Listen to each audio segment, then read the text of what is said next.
escola do mundo, onde eu posso ensinar e aprender. A palavra da sabedoria é a nossa EBD.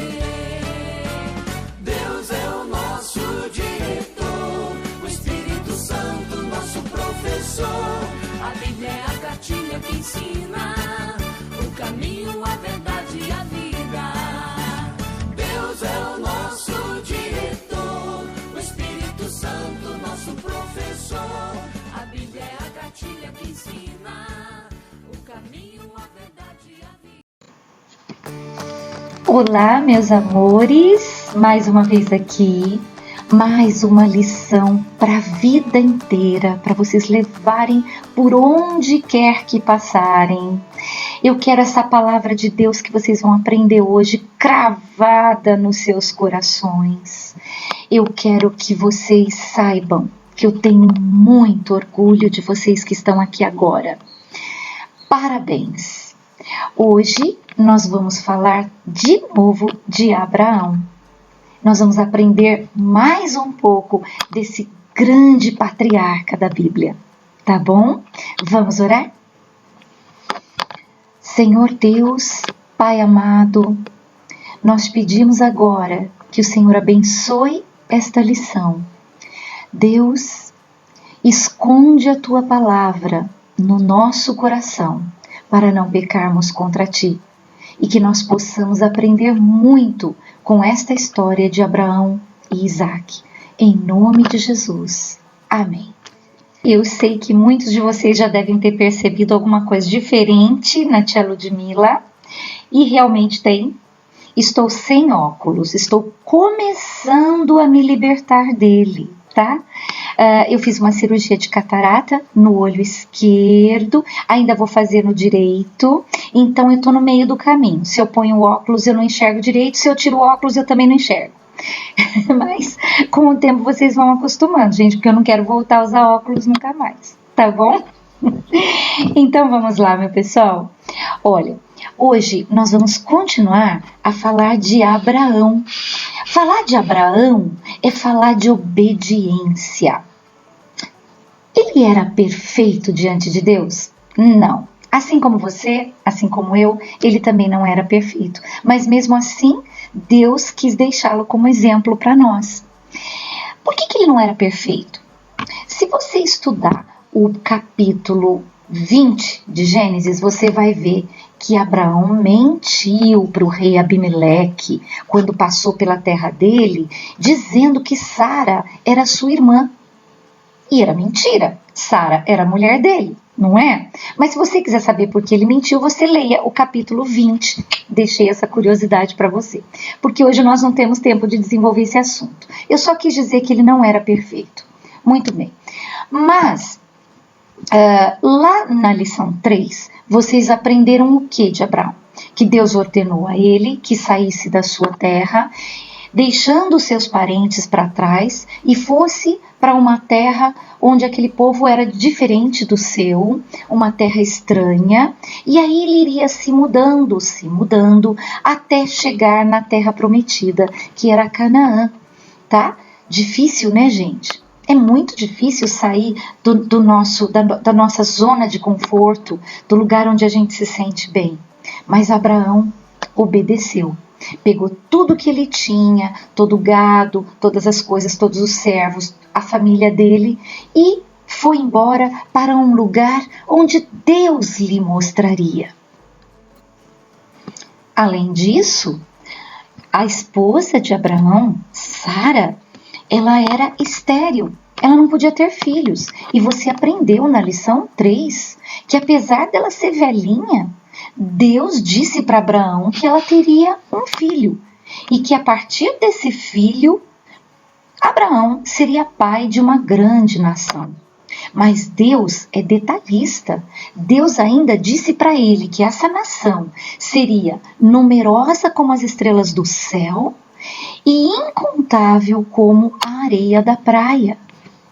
Isso era tão absurdo, tão impossível na cabeça de Abraão e Sara, já velhos, que Sara, quando ouviu isso, ela se riu no interior do seu coração. E o anjo que estava dando a notícia entendeu que ela tinha rido de uma coisa que na cabeça dela era impossível, mas para Deus não era.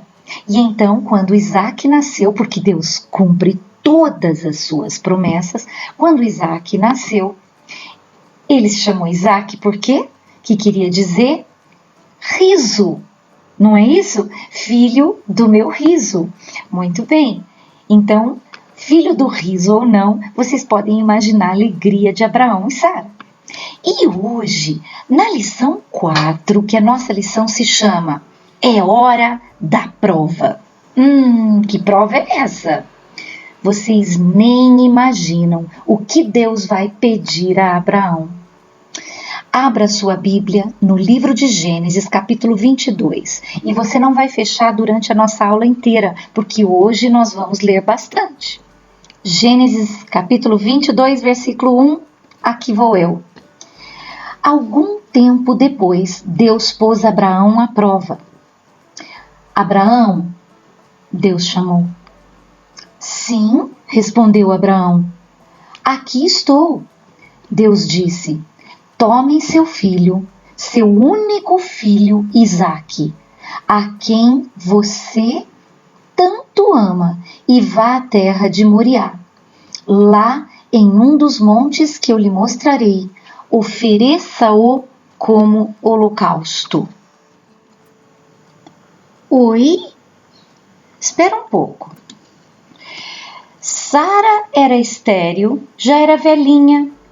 Abraão também era velhinho, ninguém estava mais nem pensando em ter filho. Aí Deus vem e diz que ela teria um filho. Diz que Abraão seria pai de uma grande nação. E agora Deus manda que Abraão sacrifique o seu único filho, o filho que ele tanto amava. Muito esquisita essa história. No mínimo, se fosse você ou eu, nós teríamos questionado a Deus. Não, explica isso para mim. Senhor, por favor, eu mereço essa explicação. Eu não estou conseguindo entender nada. Eu, Ludmila? Gente, eu teria me jogado no chão, eu teria gritado, eu teria falado tudo menos isso, meu filho não, como assim? Foi o Senhor que quis me dar um filho e agora o Senhor está me tirando. O que significa isso, Senhor? Mas não. Abraão era mais sábio do que eu. Ele sabia que Deus não erra. Mesmo quando nós não entendemos a vontade de Deus, nós precisamos lembrar que Ele sempre sabe o que faz. Nada acontece por acaso quando se trata de Deus. Ele faz as coisas muito bem planejadas. E Ele é muito inteligente. E mais, Ele te ama, me ama, amava Abraão. Então, Deus sempre sabe o que está fazendo. Abraão teria que mostrar a Deus que o amava mais do que o próprio filho. E por isso, ele obedeceu. Então, ponto 2 da nossa lição. Vá para a página 12 da sua revista. O ponto 2 se chama Já chegamos? Vamos ler agora os versículos de 3 a 8, tá? Gênesis 22, de 3 a 8. Na manhã seguinte, vejam que Abraão não reclamou nada e obedeceu. Na manhã seguinte, Abraão se levantou cedo e preparou o seu jumento. Levou consigo 2 de seus servos e seu filho Isaque. Cortou lenha para o fogo do holocausto e partiu para o lugar que Deus tinha indicado. No terceiro dia de viagem, presta atenção nisso, gente, já tinham viajado 3 dias, imagina o coração de Abraão. No terceiro dia de viagem, Abraão levantou os olhos e viu o lugar de longe. Olhou para cima e viu o lugar onde Deus tinha indicado. Imagina o coração dele, é ali que eu vou sacrificar meu filho. Fiquem aqui com o jumento, disse ele aos servos. O rapaz e eu iremos mais adiante. Vamos adorar e depois voltaremos. Presta atenção nesse verbo, voltaremos. Abraão pôs a lenha para o holocausto nos ombros de Isaque e ele próprio levou o fogo e a faca. Enquanto os dois caminhavam juntos, Isaque se virou para Abraão e disse: Pai? Sim, meu filho, respondeu Abraão. Temos fogo e lenha, disse Isaque, mas onde está o cordeiro para o holocausto? Deus providenciará o cordeiro para o holocausto, meu filho, respondeu Abraão. E continuaram a caminhar juntos.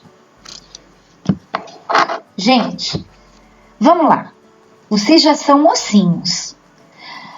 Vocês conseguem imaginar o coração de Abraão quando chega no pé da montanha, olha para o alto, vira para os servos e diz: fiquem aqui com o jumento. Eu e o rapaz vamos mais adiante. Adoraremos e voltaremos. Ponto número 1. Prestou atenção no verbo voltaremos? Então alguma coisa dentro do coração de Abraão gritava que Deus daria um jeito naquela situação. Porque ele até disse: voltaremos. Ele tinha esperança de voltar com o filho. Que lindo isso. Outra coisa, quando ele pôs a lenha nos ombros de Isaque, ora, primeiro ele fala para os servos: eu e o rapaz seguiremos adiante. Rapaz quer dizer que ele era moço. Colocou a lenha nos ombros dele, devia ser pesada, então Isaque devia ser forte. Você não acha que se Isaque era moço e forte e Abraão era velhinho, Isaque não poderia se livrar das mãos do pai dele se ele quisesse sair correndo e na hora que ele percebesse que ele era o sacrifício, ele não poderia sair correndo? Claro que poderia, mas a Bíblia não diz que ele fez isso. A Bíblia não diz nem que ele reclamou. Opa! Não sei por que estou ligando com outra história da Bíblia. Quem foi que subiu uma montanha carregando nas costas uma madeira muito pesada? Só que açoitado, machucado, cuspido, com gente gritando por onde ele passava. Quem foi? Ah, o Filho de Deus. Vamos continuar. Então, ele foi lá, olhou para o monte, levou o moço, levou Isaque e agora a gente está fazendo essas analogias, essas comparações com a história de Jesus. Vocês perceberam que em tudo Deus tem um propósito? Deus já estava apontando para a história da redenção, da nossa redenção, com a história de Isaque e de Abraão. A gente diz, gente, assim, que Isaque estava prefigurando Jesus. Então, gente, agora prestem atenção numa coisa. Imagine o coração de Abraão quando Isaque diz para ele: pai, eu estou vendo aqui a lenha e estou vendo o cutelo é faca, mas cadê o cordeiro? Com certeza Abraão deve ter pingado lágrimas nesse momento e seu coração estava sangrando. O cordeiro era Isaque, né? Bom, gente, essa história me dói muito no coração. Bom, então agora nos versículos de 9 a 14. Quando chegaram ao lugar que Deus havia indicado, Abraão construiu um altar e arrumou a lenha sobre ele. Em seguida, amarrou seu filho Isaque e o colocou no altar sobre a lenha. Então pegou a faca para sacrificar o filho.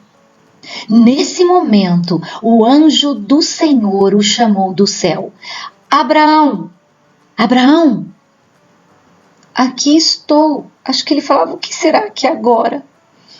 Não toque no rapaz, disse o anjo, não lhe faça mal algum. agora sei que você teme a Deus de fato. Não me negou nem mesmo seu filho, seu único filho. Então Abraão levantou os olhos e viu um carneiro preso pelos chifres num arbusto. Pegou o carneiro e o ofereceu como holocausto, como sacrifício em lugar do filho. Abraão chamou aquele lugar de Javé-Jiré. Até hoje as pessoas usam esse nome como provérbio. No monte do Senhor se providenciará. Então, gente, prestem atenção agora. Que bacana. Para pensar, Abraão construindo o altar. Vocês pensam que é fácil construir um altar assim do nada no meio do mato? Abraão teve que procurar pedras grandes, por umas sobre as outras. Isaac ali percebendo tudo, mas sem falar nada. Colocou a lenha. Imagina a hora dele falar: filho, deixa eu amarrar você. Gente do céu! E esse filho dando as mãos para amarrar os pés. E Abraão colocando ele sobre a lenha. Não tinha mais volta. E quando ele pega a faca, coitadinho, o que Isaac sentiu? Já era. E de repente, a voz do anjo chama e fala: não toque no rapaz. Que alívio, que alívio. Gente, ele levanta os olhos e vê um carneiro e tira o filho do altar, do sacrifício, e coloca o carneiro. Tá, aí vocês pensam assim: puxa, mas por que Deus fez isso com Abraão? Ele devia estar sofrendo muito. É, meus amores, é mesmo? E como que Deus estava se sentindo quando sacrificou Jesus naquela cruz por você? E o que é pior, não era por um você bonzinho, um você sem pecado, pelos seus pecados. Vamos entender que desde que Adão e Eva deixaram o pecado destruir, entrar no paraíso e destruir todos os planos de Deus para nós, que eram lindos, nós não passaríamos pela morte, nós estaríamos cuidando do paraíso hoje. Então, quando Adão e Eva pecaram, o pecado entrou ali, pronto, acabou. Nós estávamos separados da santidade de Deus. Para nós, só tinha uma sentença: a morte eterna, o inferno, arder no fogo e enxofre eternamente. Por que Deus nos ama tanto? Fala aí. Que amor é esse por alguém tão feio como eu, tão feia, que peca todo dia? Que amor é esse? Eu nunca vou entender. Eu queria entender para andar de joelhos perante Deus. Mas eu não consigo alcançar um amor tão grande como esse. Você consegue? Deus mandou Jesus naquela cruz e era Ele o Cordeiro. Era para você estar pregado lá. Era para você ir para o inferno. Mas não. O que foi? Alguém providenciou um outro carneiro para pôr lá naquela cruz em vez de Jesus? Não. Não. Era Ele, o Cordeiro de Deus, que tira o pecado do mundo. No meu lugar, no seu lugar. Que vergonha. Por causa de mim, Jesus ter passado por tudo aquilo. Você tem ideia do que Deus fez por você? A nossa revista, ela se chama Uma Viagem pela História da Redenção. Então, os professores vão bater nessa tecla com vocês. Ele vai dizer: não percam o foco. Nós estamos estudando uma viagem pela história da redenção. Então, no Velho Testamento inteirinho, Deus vai dando sinais de que um dia a solução chegaria, que Ele estava lutando e que o Messias viria para nos salvar. E cada história dessa revista que você ler, você vai entender que Deus estava apontando para a vinda de Cristo. Durante todo o tempo, Deus mostrou que um dia Jesus viria. E quando chegou o Novo Testamento, Jesus veio. Deus cumpriu a sua promessa. Esse é o Deus que eu creio. E agora nós vamos para o ponto 4. O ponto 4 diz: olhe para o futuro. Vamos entender isso direitinho. Eu acho que eu já fiz você entender até agora que Deus sempre cumpre suas promessas. Pois é, se Ele sempre cumpre suas promessas, pensa um pouquinho na sua vida. Eu já estou misturando o ponto 4 com o pit stop, tá, gente? Então, pensa um pouquinho na sua vida. Quantas vezes Deus cumpriu as promessas dele na sua vida? Talvez você não se lembre, mas Ele lembra. Quantas vezes talvez você tenha pedido ajuda a Ele para uma prova da escola, ou para passar de ano, ou para Ele resolver um problema dentro da sua casa? E Ele resolveu. Ele faz o que Ele promete, e Ele promete que Ele quer ver a sua vida em harmonia, em paz. Então, muitas vezes Deus cuidou de você. Hoje, o agora, Ele continua cuidando. E Ele vai continuar cuidando. E agora pensa em termos de toda a história bíblica. Ele sempre cumpriu as promessas. Ele cumpre hoje. E Ele vai cumprir a promessa que Ele fez de que um dia Jesus voltaria para buscar a sua igreja. Quem é a igreja de Jesus? Somos nós. Eu, você. Então, meus amores, é certeza dele cumprir essa promessa. Então é o que eu peço a você agora. Seja fiel, seja obediente como Abraão foi obediente. Nada na sua vida pode ser mais importante do que Deus. Ele está em primeiro lugar. Lá nos 10 mandamentos você aprende: amarás o Senhor teu Deus. Ele é nosso Deus, Ele tem que estar acima de todas as coisas. Não troque Deus de lugar, colocar alguma coisa que você acha mais importante no momento, mesmo que você não admita. Deus tem que estar em primeiro lugar na sua vida. Porque se Jesus voltar essa noite, ou se Ele voltar amanhã, você vai ser encontrado fiel, amando a Deus? Eu tenho certeza que sim. E agora, gente, eu quero dizer para você, a obediência é algo que revela como é a sua relação com Deus. Se você o ama, você é um menino obediente, que tenta andar segundo a vontade dele, que tenta andar em santidade. Eu sei que nós não vamos acertar, nós já ensinamos isso na outra revista, nós estamos sempre pecando, e foi por isso que Jesus morreu por nós na cruz. É possível você perder a salvação? Nunca, jamais. Nada nos separará do amor de Cristo. Então tenha essa segurança. Você já disse para Jesus que o ama e que o aceita como Salvador? Se você já fez isso, então descanse. Só trate de ser cada dia melhor, mas você não vai perder a sua salvação. Ele vai voltar e nós vamos com Ele. Pode estar certo disso, viu? E agora, meus amores, nós vamos pedir a Deus que nos ajude a sermos cada vez mais obedientes e sermos abençoados. No final dessa história tão dura, mas que a gente viu o livramento do Senhor ali, colocando o cordeiro no lugar de Isaac,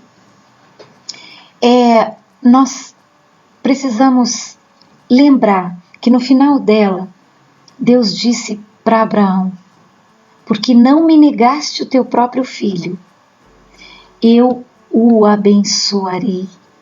Olha que coisa linda! Eu quero ser abençoada. Então, vamos pedir a Deus que Ele nos abençoe. Vamos orar? Senhor Deus, nosso Pai querido, Pai que jamais erra, Pai que planeja tudo nos mínimos detalhes, em primeiro lugar, queremos declarar que confiamos plenamente em Ti. Nós confiamos plenamente nos Teus planos maravilhosos para a história da humanidade, para a minha história e para a história de cada aluno aqui. O Senhor tem tudo meticulosamente planejadinho. Obrigada, Senhor. Ó Deus, que descanso sentimos, sabendo que temos um Deus tão poderoso e um Deus que cuida de nós. Nós pedimos a Tua bênção agora, Pai, mas uma bênção especial. Nós pedimos paz, nós pedimos alegria no nosso coração, mas nós pedimos mais ainda, nós pedimos sabedoria para entendermos que o Senhor tem que ocupar o primeiro lugar nas nossas vidas. Nada, Senhor, nada pode ocupar o Teu lugar nas nossas vidas. Fica conosco agora, em nome de Jesus. Amém. Amém, meus amores. Até a próxima aula, se Deus quiser. Beijo. Quando ouviu o filho perguntar, e o cordeiro onde está? Seu coração sangrou. Quando ouviu o pai lhe responder, Deus irá prover, seu coração temer. E lado a lado, em silêncio os dois choraram, ao verem chegando o lugar da decisão. Um pedido assim que parte o coração. Como escolher entre a fé e a razão? Quando dizer não é opção e a fé te pede um sim, quando é preciso enfrentar e a alma quer fugir, é difícil ser como Abraão e um filho entregar, ser Isaac e deitar-se sobre as pedras do altar. Quando dizer não é opção e a fé me pede um sim, quando eu preciso enfrentar, minha alma quer fugir, eu preciso ser como Abraão e tudo entregar, ser Isaac e deitar-me sobre as pedras. É preciso coragem pra subir, é preciso ter fé pra aceitar, é preciso ter força e dizer sim e deitar-se sobre as pedras do altar.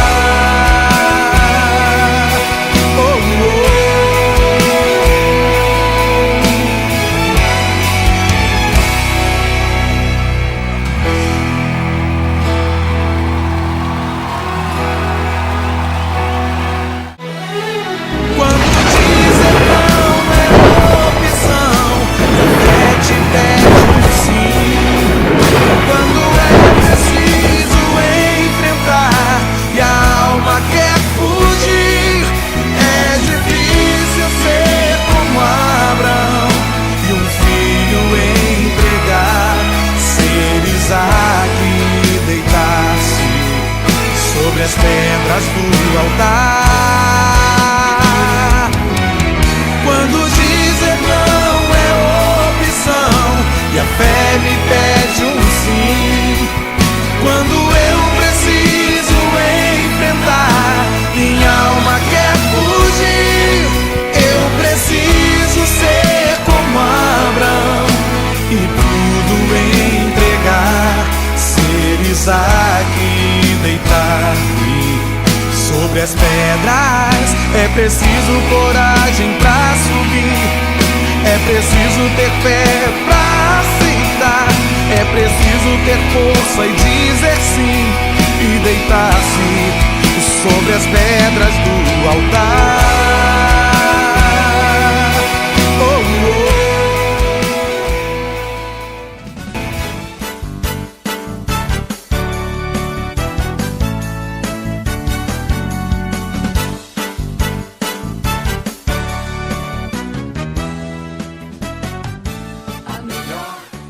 Quando